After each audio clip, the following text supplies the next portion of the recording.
Boa noite, então. Eu sou a Isadora Machado. E eu sou a Isadora de Sá. E a gente está com a Bruna também. Nós somos alunas do curso de enfermagem, tá? Da Estácio, do Centro Universitário Estácio de Sá, aqui de Santa Catarina. E hoje nós vamos entrevistar a professora Elaine da Cunha. Ela é coordenadora da UBS de Picadas do Sul. E a gente vai fazer umas perguntas para ela sobre como que está o andamento, o enfrentamento do Covid nas UBS. Tá, a primeira pergunta seria, o que mudou na UBS com relação aos procedimentos, à higiene e os EPIs? Tá. Desde março de 2020, então, foi uma mudança muito radical na nossa vida. Quem trabalha em área coletiva, falo pelo município de São José, né? Então, na verdade, gente, foi tudo novo, né? Chegou essa pandemia, a gente teve que se adequar às normas de limpeza, os EPIs. Então, quando a gente recebeu, né, essa notícia que a gente tinha que entrar para trabalhar com todos os EPIs possíveis, foi um susto. Então, nós não trabalhávamos com face shield, nós não trabalhávamos com gorro, nós não trabalhávamos com propé, nós não trabalhávamos com avental, e trabalhávamos com máscara somente em caso de situação de gotículas. Então, não era rotina. Depois daí, começou-se a mudança, né? Veio da Secretaria de Saúde a N95 para os casos que atendesse gotículas, que seriam os enfermeiros ou os médicos. Veio as máscaras cirúrgicas para outros funcionários. Tivemos que começar a usar o face shield, o avental, as luvas, né? O gorro e o propé. Claro que a gente começou a levar um susto, né? Porque não é a nossa realidade em área coletiva, sim na área hospitalar, em alguns setores. Mas vou dizer para vocês, no começo, houve um pouco de resistência com medo, né? Achando que precisava de mais material, alguns utilizavam 2 máscaras, a maioria queria utilizar a N95, e a gente começou a explicar a organização e como que a gente utilizava, então, os EPIs. Em relação à limpeza, o álcool gel, né? Ou o álcool líquido. Então, começamos a explicar a diferença do álcool líquido, que o 70%, para passar na superfície cada vez que a gente atendia algum paciente, e o álcool gel para a utilização da lavagem das mãos, né? A limpeza das mãos, claro, não poderíamos deixar de lavar as mãos, então a gente tinha que explicar. Limpeza da unidade. A limpeza da unidade, ela foi um pouco mais rigorosa, né?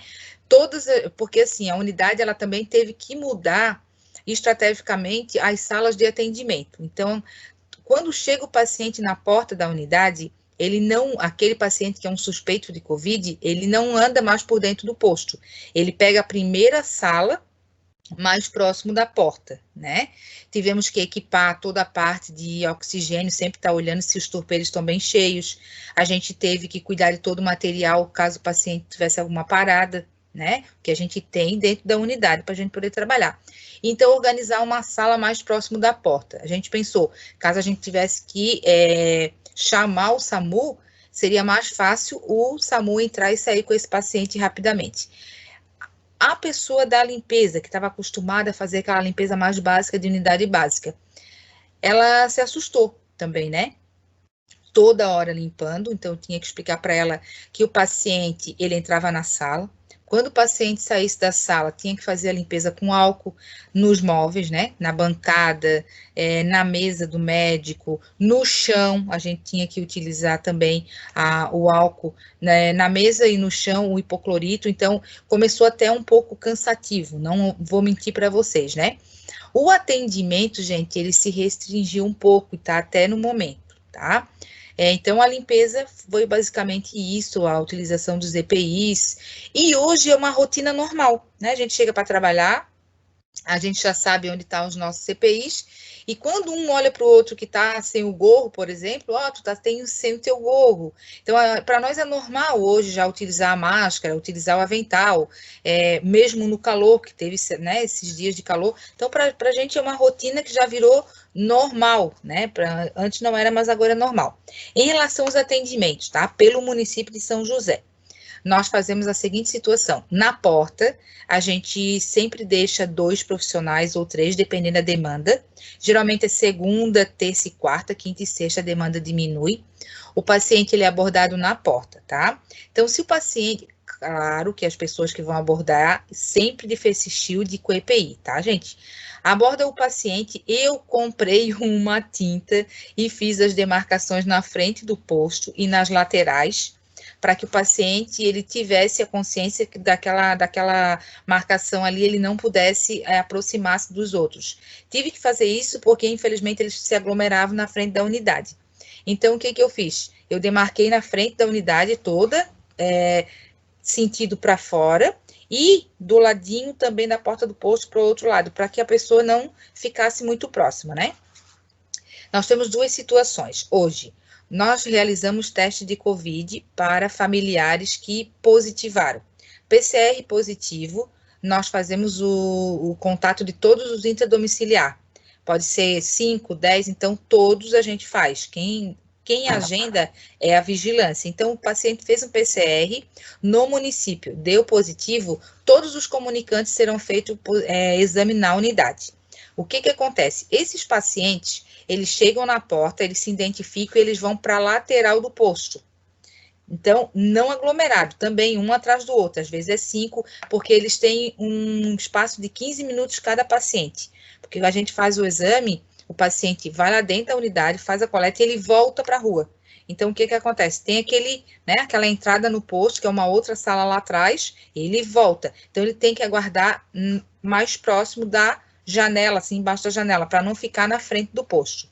E nós temos todos os outros pacientes, né, gente, que vão pegar medicamento, que precisam entregar seus exames, porque a médica precisa avaliar. Eu e a outra enfermeira, a gente avalia os exames, se tiver alterado, a gente encaminha para o médico. Tem toda uma renovação de receita, que o paciente ele precisa de receita também. E além de atender todos os pacientes com sintomas de COVID, nós atendemos as intercorrências. Então, tem uma sala só para intercorrência do não COVID, e o COVID fica numa sala específica, tá? Paciente que tem COVID, suspeita de COVID, ele não passa por outras salas, ele vai direto até a sala do COVID. Lá tem um aparelho de pressão arterial, lá tem um termômetro e lá tem um oxímetro. O médico é que realiza todo esse procedimento. Eles acharam melhor assim, para o paciente não ficar rodando muito dentro da unidade. Além disso, rotina de preventivo só em caso de necessidade, né? Crianças de 0 a 1 ano a gente está atendendo todas. Gestantes estamos atendendo todas. Planejamento familiar não podemos deixar de atender também. E daí tem as intercorrências, que a gente avalia o que é uma intercorrência, faz a classificação de risco, e tem o médico que atende as intercorrências. Então, tem dia, hoje foi um dia, né?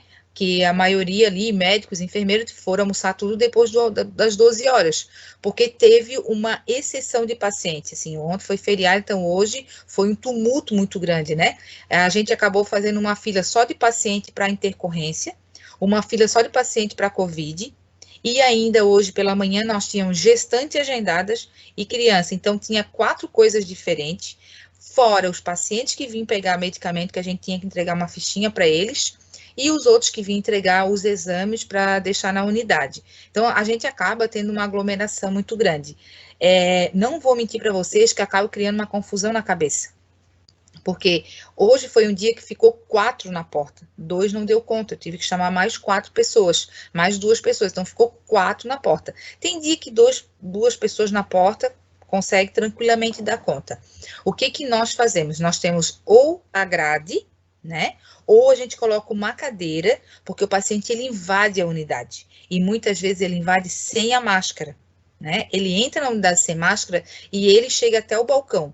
O que eu tive que fazer em relação ao balcão? Eu tive que colocar cadeiras ao redor do balcão para ter um distanciamento, porque o paciente ainda não respeitava isso.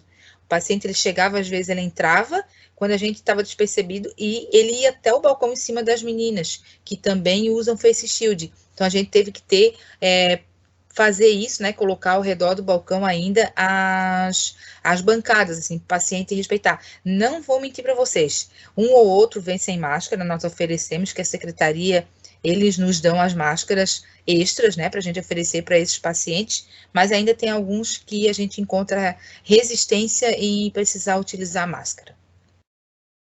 Prof, isso que eu ia te perguntar, se os pacientes estão respeitando da questão de ter que usar os EPIs também, máscara, na unidade. A maioria sim, tá? Vamos dizer assim, 95% utiliza a máscara. Tem aqueles que chegam na frente da unidade e querem fazer uma palestra sobre o não uso da máscara, porque não precisa utilizar a máscara, né? Só que daí a maioria não dá muita bola, e quando a gente não dá atenção assim, sabe? E tem aqueles que quando a gente pede para utilizar a máscara, xingam, né? Mas a gente fala, gente, infelizmente não tem como entrar sem máscara. Eles utilizam, só que a gente percebe que ao sair do posto, eles já pegam, muitas vezes já tira a máscara e jogam na frente do posto. Mas assim, a maioria utiliza, assim, não vou mentir para vocês, utilizam, tá? Eles respeitam, assim, direitinho. Tem aqueles, né, que sai vamos dizer assim, da rotina, que eles acham que não tem, que a doença não existe, que eles são multiresistentes, porque já pegaram, tem aqueles que já pegaram, aparece na frente do posto sem máscara. Daí tu pergunta, não, eu já fui, já tive a doença, eu não vou pegar novamente. Daí tu olha, eles querem entrar no posto tudo sem máscara. E os outros que respeitam ficam assustados, né? Então isso acaba criando também um tumulto pra gente, sabe, da unidade básica de saúde. Quais que foram as principais dificuldades encontradas no dia a dia, ocasionadas pela pandemia? Olha, para nós, assim, vou ser bem sincera para mim como coordenadora, tá? Além de ser coordenadora, eu sou enfermeira da estratégia da área 6, porque a minha colega, ela se afastou em março, e até então ela não retornou mais à atividade por ser de risco, né? Então, assim, a primeira coisa que eu encontrei, a saúde mental dos nossos servidores. Por quê? É um desespero muito grande de não querer ser atingido pela doença para não infectar a doença e se infectar. Então, no início, eu não vou mentir para vocês, assim, ó, foi uma pressão muito grande e que às vezes eu saía chorando, eu entrava no carro chorando, assim, e eu pensava, eu não vou aguentar essa pressão. E outra situação, os afastamentos, né? Teve dias, gente, que eu trabalhei a outra enfermeira e 2 médicas e 2 técnicos, mas ninguém. Todos estavam afastados. Então, a quantidade de afastamento é muito grande. Não vou mentir para vocês, a gente ainda tem, tá? Além daqueles que são idosos, né? Que têm doença crônica, então tem muito afastamento. E isso acaba, não vou mentir para vocês, nos dias atuais, tá? Ainda temos bastante pressão, porque a gente tem medo de ser atingido pela doença e a gente não sabe qual vai ser a reação do nosso organismo, né? Só que quando a gente é coordenadora, a gente tem que ter postura e nem sempre a gente consegue, né? A gente também sai, às vezes, eu já saí às vezes da unidade, fui lá para trás da unidade e chorei, porque eu vi que os meus colegas não estavam bem e eu não poderia ajudar naquele momento, porque eu também não estava bem. Eu também tinha vontade de pegar minha bolsa e ir para casa e ficar afastado, porque eu tinha medo de ficar doente. Mas só que depois a gente foi entendendo que a gente é importante, né? Se a gente não prestar cuidado, a população vai ficar desassistida. Então, a gente pede a Deus todos os dias, eu não vou mentir para vocês, que ao iniciar minha jornada de trabalho, eu peço a Deus que ilumine a mim e a todos os meus colegas, né, de trabalho, para que a gente tenha um dia iluminado e que a gente não se infecte, que se a gente for infectado pelo vírus, a gente consiga resistir a essa doença. Os encaminhamentos dos pacientes com suspeito. Tá, vamos lá. Os pacientes que são suspeitos, tá, gente? Os pacientes que têm suspeito no município de São José. Se for, a gente tem um protocolo. Do 1º ao 8º dia, eles são encaminhados ao PCR. Esse PCR, ele é feito lá no multiuso, centro de multiuso, lá na beira-mar de São José. Esse é o protocolo, do 1º ao 8º. Porém, a gente pede que o paciente aguarde 72 horas dos seus sintomas para fazer a coleta do PCR. Após o 8º dia, se o paciente chegar na unidade, após o 8º dia, todos vão para teste rápido, tá? Daí, aquele paciente que foi fazer PCR, que deu positivo, vai existir uma planilha da vigilância que todos da casa vão ter que fazer exame. Mas tem aquele paciente que vem depois do 8º dia. ele vem fazer teste rápido, que é uma outra planilha à parte. Então, tem tudo isso, tá, gente? Que eu já vou explicar os dias que a gente faz coleta também. Então, tem uma planilha à parte. Esse paciente, se deu positivo, eu tenho uma outra planilha onde eu agendo todos os comunicantes dele. As dificuldades que eu encontro. Ele me fala que tem 10 comunicantes na casa, porque é mentira. Por quê? Daí eles trazem gente da Palhoça, de Biguaçu. Porque daí depois, quando a gente descobre, a gente olha no cartão, a gente olha no sistema, o filho desse paciente mora lá na Palhoça, mora em Santa Amaro, mora em Tijucas, como a gente olha assim no sistema. Então, as pessoas mentem porque querem fazer dos seus próximos, né, dos seus familiares. Então, eu me coloco no lugar do paciente, eu entendo, é um medo, só que, infelizmente, São José não consegue suportar essa demanda enorme. Outro dia, sem mentira, gente, apareceu 15 pessoas de uma família para fazer teste, tá? O paciente deu um PCR positivo, que coletou lá no centro multiuso, apareceram numa planilha 15 pacientes da mesma família. Quando eu fui ver, a maioria era tudo Palhoça, o endereço estava tudo de Palhoça, né? E ainda queriam fazer rolo dentro da unidade, queriam brigar, então para a gente é bem complicado, né? A unidade que eu trabalho, a gente optou por realizar os testes rápidos dos pacientes que dão positivo, então. Fez o PCR, deu positivo, nós temos uma agenda sempre no período da tarde, da 1 até as 4h30, para a gente poder fechar, que daí tem todo um sistema que a gente tem que alimentar até as 5 horas que fecha a unidade. Então, à tarde, toda tarde tem teste rápido na nossa unidade. Tem aqueles que vêm durante o dia, né, que o médico do Covid, ele acha importante fazer a coleta, nós fazemos nesse daí. Então, na verdade, a nossa unidade, ela tem o dia inteiro coleta, mas aqueles familiares de PCR positivo vão sempre à tarde. E o dia inteiro a gente faz de paciente suspeito que chega na unidade, que o médico vai indicar, sempre o médico, tá? Se é PCR ou se é teste rápido, sempre a conduta é médica. E eu não sei se vocês sabem, o município de São José adotou o sistema Laura.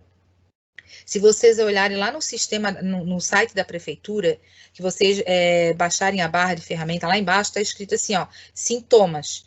Tu clica lá nos sintomas, abre uma aba, onde você cadastra o seu nome, CPF, e a Laura, que é um sistema, ela vai estar sempre te monitorando, fazendo perguntas, como que você está, como que está seu sistema. Então, São José adotou esse sistema, chamado Laura. Todo paciente sintomático que chega na unidade, nós cadastramos ele nesse Laura. Então, ele recebe várias informações. Por exemplo, no 5º dia, se a Laura, o que é um sistema, né? Pergunta e o paciente fala que não está bem, ele vai mandar retornar na unidade. Então, ele chega com o celular e fala, olha, o sistema pediu para mim retornar à unidade. Então, ele é reavaliado. Porque o paciente, quando ele está doente, ele pode precisar de um cuidado, né, a nível hospitalar. Então, o sistema Laura encaminha ele para a unidade, onde o médico faz o encaminhamento, ele vai a nível hospitalar. Então, assim, eu acho que foram feitas conquistas. A gente começou, assim, perdido, tá? Não vou mentir para vocês. No início a gente ficou bem perdido, apavorado, os médicos, eles mesmos não sabiam quem atendia, quem não atendia. Hoje a gente está, vamos dizer assim, 100%. A gente está bem equipado, São José está trabalhando muito bem, né? Nós temos também um centro de atendimento especializado, que é o CAT, que trabalha das 7 às 7, de segunda a segunda. Qualquer paciente pode chegar lá com sintomas respiratórios que nós vamos atender também. Né? Então, tem as unidades básicas e tem o CAT. Então, a gente está com uma equipe muito boa para atendimento no município de São José.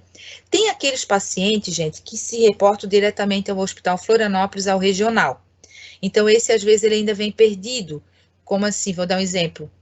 O paciente chegou com encaminhamento dizendo assim, o médico falou que era para mim aguardar em casa, que a vigilância ia me chamar para fazer teste. Porém, essa rotina é Floripa, não é São José. São José é o seguinte, como nós temos o centro de atendimento, ali os médicos já encaminham para a coleta, e lá no centro multiuso tem uma equipe aguardando para fazer a coleta, de segunda a segunda, das 8 às 5. Então, ninguém vai na casa do paciente, ele se direciona até lá, o centro multiuso. E lá é drive-thru, então o paciente não sai do carro. Ele entra lá dentro, né, do CAT, do multiuso, eles realizam o exame no carro e o paciente vai para sua casa aguardando seu exame em até 48 horas e sai realmente em 48 horas.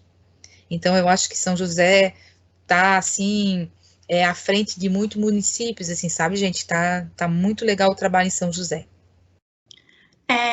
Tinha mais 2 perguntas para fazer, mas a professora já acabou respondendo. Então, eu acho que era isso. Isa, tens mais alguma pergunta? Eu queria perguntar para a prof em relação à saúde mental mesmo dos profissionais, se agora está um pouco mais tranquilo, porque no início foi bem assustador, né? Uhum. Tem mais uma coisa que eu queria falar para vocês, a parte de alimentação nossa dentro da unidade. É um medo muito grande do profissional ele se alimentar dentro da unidade, tá, gente? Então, assim, eu tive que colocar um comunicado na Copa, que era 2 profissionais por vez, né? Onde tinha um espaço da mesa, ou lá fora. Alguns profissionais comem a fruta lá fora com espaço, assim. Então, a gente percebeu que não tem mais aglomeração na Copa.